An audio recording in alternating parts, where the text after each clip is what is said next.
Hari ini, saya akan membahas penyakit kulit dan dermatitis. Dermatitis berasal dari kata derm, yang berarti kulit, itis berarti peradangan. Ada sangat banyak jenis dermatitis, dan saya hanya ingin berbagi bahwa ada satu penyebut umum pada masing-masing dari kondisi ini. Begini, Anda mengalami kondisi peradangan kulit. Ada kemerahan, rasa gatal, mungkin ada lepuh, mungkin ada pengelupasan. Masing-masing memiliki nama ilmiahnya sendiri. Namun, dalam video ini, saya akan membuat topik ini jadi sangat sederhana. Dan, saya pikir ini bisa sangat bermanfaat bagi siapapun yang memiliki masalah kulit jenis apapun. Maksud saya, ada dermatitis kontak. Kontak berarti Anda bersentuhan dengan pemicunya dan muncul gatal atau ruam. Lalu, ada yang disebut dermatitis atopik. Kemudian, ada yang disebut dermatitis seboroik, dan asal katanya bermakna sekresi atau mengalir. Dan ada banyak jenis dermatitis lainnya, lichen planus, impetigo, dermatitis candida, psoriasis, eksim. Jadi ada begitu banyak uraian berkesan ilmiah tentang berbagai gejala yang berkaitan dengan kulit Anda. Tetapi pada dasarnya, ketika diringkas untuk masalah kulit, Anda entah mengalami suatu reaksi terhadap sesuatu seperti reaksi alergi, atau Anda mengalami suatu reaksi imun yang merespons bakteri, virus, jamur, dan sebagainya. Banyak gejala dari kondisi kulit sebenarnya berasal dari sistem kekebalan kita sendiri yang bereaksi terhadap sesuatu. Jadi, Anda dapat menganggap banyak kondisi ini sebagai sistem kekebalan yang bereaksi berlebihan. Lalu, apa pengobatan yang paling umum? Steroid, topikal, atau oral yang menekan sistem kekebalan. Dan tentu saja, pengobatan paling umum berikutnya adalah antibiotik untuk membunuh bakteri saja. Inilah sebabnya mengapa seringkali Anda berakhir dengan infeksi sekunder, pertumbuhan berlebih candida, pertumbuhan berlebih jamur, kapang, atau ragi. Yang perlu Anda ketahui adalah bagian superficial kulit Anda adalah semesta bakteri, mikroba, berbagai jenis. Ini disebut hubungan komensal, di mana mereka tidak mengganggu Anda tidak mengganggu mereka, dan semuanya baik-baik saja. Lalu kulit itu sendiri merupakan penghalang. Karena tepat di bawah kulit, Anda memiliki jaringan besar, saluran limfatik, pembuluh darah, dan kapiler, yang terisi sel-sel imun, yang siap melindungi Anda dari penyerbu asing. Jadi, apa benang merah atau masalah umum pada semua kondisi ini? Semuanya tampak merespons secara signifikan dengan cara yang positif terhadap konsumsi vitamin D.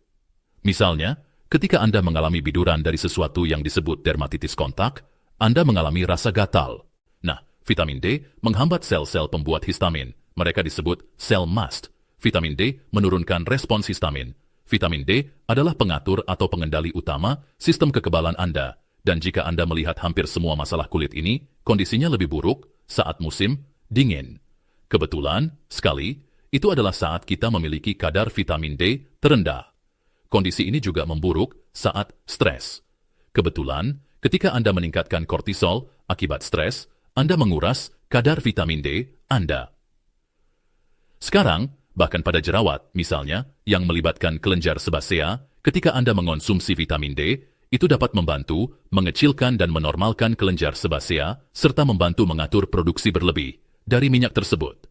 Dermatitis seboroik. Salah satu versinya, bila di kulit kepala, adalah ketombe. Anda dapat menggunakan krim vitamin D untuk berhasil mengatasi ketombe, eksim, psoriasis, vitiligo, serta alopecia. Semua berkaitan dengan kekurangan vitamin D. Faktanya, biasanya kadar vitamin D yang rendahlah yang memicu penyakit autoimun. Namun, ada hal menarik tentang mikroba. Karena jika Anda memiliki jenis infeksi pada kulit atau dimanapun di tubuh Anda oleh mikroba, sebagian di antaranya mulai menurunkan reseptor vitamin D di kulit Anda. Dan pada akhirnya, itulah titik tempat vitamin D dapat terikat dan diaktifkan. Jika mikroba dapat membuat itu tidak bekerja dengan baik, maka mikroba dapat bertahan. Saya juga mengetahui bahwa jenis jamur tertentu akan melakukan hal yang sama. Solusi sebenarnya adalah cukup dengan mengonsumsi lebih banyak vitamin D. Vitamin D meningkatkan enzim tertentu yang membantu Anda memproduksi melanin, dan melanin adalah pigmen pada kulit Anda. Jadi, ketika Anda kekurangan vitamin D, Anda lebih rentan terhadap vitiligo. Vitamin D memiliki efek anti jamur yang sangat kuat. Ia secara langsung menghambat pertumbuhan jamur, mulai dari mencegah berkembangnya infeksi jamur hingga mencegah biofilm, yaitu suatu kondisi ketika mikroba mulai membentuk cangkang kalsium kecil untuk membantu mereka menghindari sistem kekebalan.